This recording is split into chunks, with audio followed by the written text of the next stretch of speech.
እንኳን አደረሳችሁ፣ እንኳን አደረሰን። ውድ የቆሮንቶስ ሚዲያ ተከታዮች በሙሉ በያላችሁበት ቦታ ሁሉ ሰላም እግዚአብሔር ከእናንተ ጋር ይሁን፣ አሜን። የኢትዮጵያ ኦርቶዶክስ ተዋሕዶ ቤተክርስቲያን እምነት ተከታዮች በሙሉ እንኳን አደረሳችሁ፣ እንኳን አደረሰን። በዛሬው ዕለት ደግሞ ታላቅ በዓልን አካፍላችኋለሁ። አብራችሁን ቆዩ። በቦሌ ደብረ ሳሌም መድኃኔዓለም መጥምቁ ቅዱስ ዮሐንስ ወአቡነ አረጋዊ ካቴድራል ሌሊቱን ሊቃውንቱ በያሬዳዊ ዜማ ወረብ ሲያመሰግኑ አደሩ። ሲነጋ ታቦታቱ ከመንበረ ክብራቸው ተነስተው ሲባርኩን የሰንበት ትምህርት ቤት ደቀ መዛሙርት ዘማሪያን በዝማሬ ሲያገለግሉ ሕዝበ ክርስቲያኑ ከተለያየ ቦታ መጥቶ በድምቀት ተከበረ። መስከረም 2 ቀን የመጥምቁ መለኮት ቅዱስ ዮሐንስ በወህኒ ቤት ሳለ ሰማዕትነት የተቀበለበት ዕለት ነው። የመጥምቁ መለኮት እናትና አባቱ ፍጹም ለፈጣሪያቸው የተገዙ በጸሎት የሚተጉ ቅዱሳን ነበሩ።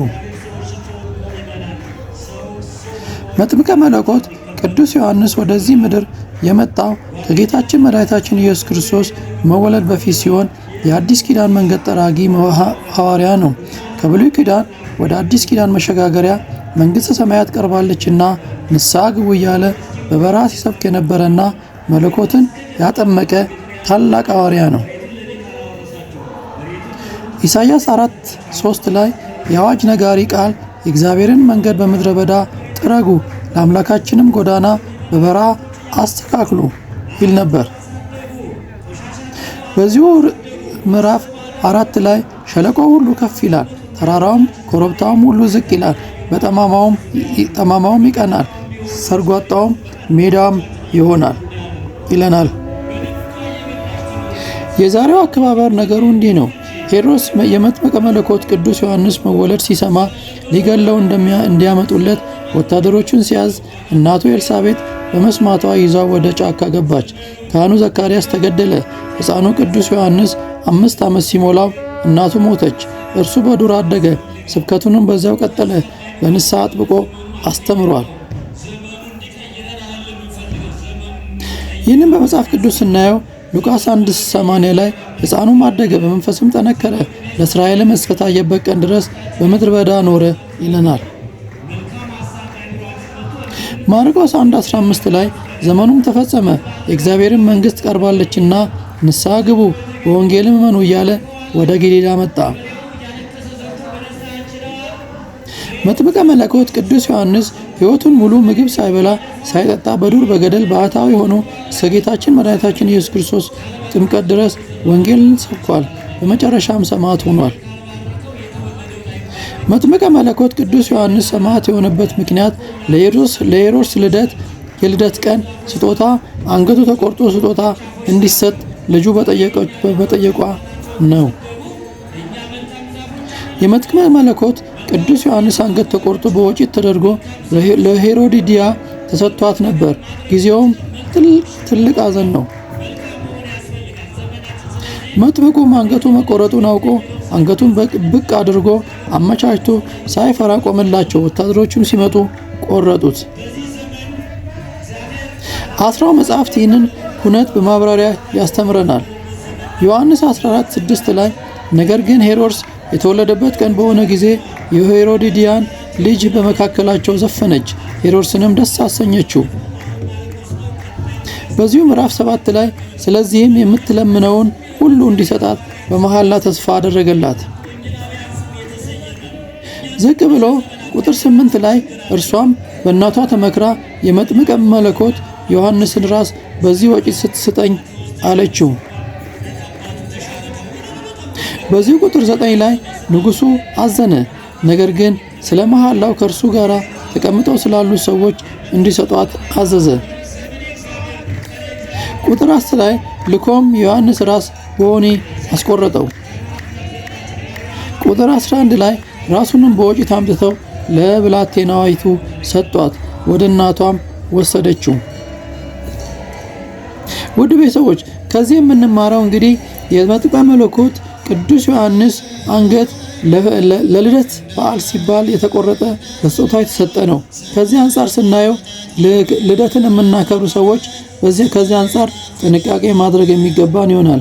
በዕለቱ የምናከብር እንኳን ቢሆን ልዩ ልዩ ስራዎችን ከመስራት ይልቅ በዕለቱ ቅዳሴ በማስቀደስ በመቁረብ ልጆቻችንንም ወደ ቤተክርስቲያን በማምጣት ምጽዋት በመስጠት የምናከብርበት ሁኔታ መፍጠር አለብን እንጂ ከምዕራባውያን ጋራ በመተባበር የመጥምቀ መለኮትን ቅዱስነት ማበላሸት የለብንምና ጥንቃቄ ልናደርግ ይገባናል። የቅዱስ ዮሐንስ በረከቱ ይደርብን፣ ጸሎቱም አይለየን። አሜን። እግዚአብሔር ወዶና ፈቅዶ ለዚህ ዕለት ስላበቃን ክብር ምስጋና ይድረሰው። የዓመት ሰውም ይበለን። አሜን። ውድ ቤተሰቦቼ እንግዲህ እናንተም ከበዓሉ እንደተካፈላችሁ እንደተደሰታችሁ አስባለሁኝ። ሌላውን ብዙውን ታሪኩን መጽሐፍ ቅዱስን በማንበብ መረዳት ትችላላችሁ። የቅዱስ ዮሐንስ በረከት ረድኤት አይለየን። እግዚአብሔር አምላክ ወዶና ፈቅዶ ጠብቆና መግቦ የዓመት ሰው ይበለን። እናንተም ወደ ሀገራችሁ መጥታችሁ ይህንን በዓል በፍቅርና በደስታ ከቤተሰቦቻችሁ ጋር እንድታከብሩ እንደ ሁሌም ምኞቴ ነው። አብረን እንቆይ። ቸር ሁኑ።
የተባረካችሁ ነው።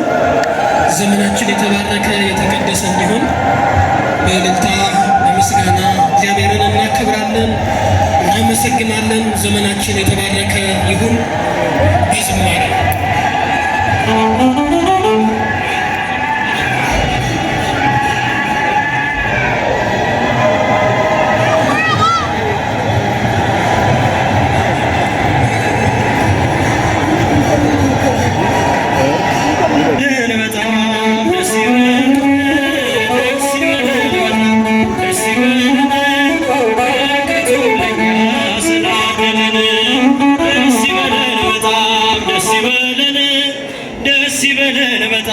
ደስ ይበለን በረከቱ ለኛ ስላደለን፣ ደስ ይበለን በጣም ያጨበጨባቸው መስግኑ።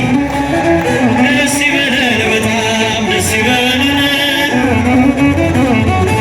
ስላደለን፣ በጨለማ ስንሆን ደስ ይበለን፣ ኃጢአት ተከበን ደስ ይበለን፣ የሕይወቱን ብርሃን ደስ ይበለን፣ ፍቅሩን አበራን ደስ ይበለን፣ ወደ ምስራቅ ደስ ይበለን፣ ፀሐይ ወዳለበት ደስ ይበለን፣ ጨለማው ልባችን ደስ ይበለን፣ እንዲከድበት ደስ ይበለን፣ ደስ ይበለን በጣም ደስ ይበለን፣ ደስ ይበለን በረከቱ ለኛ ስላደለን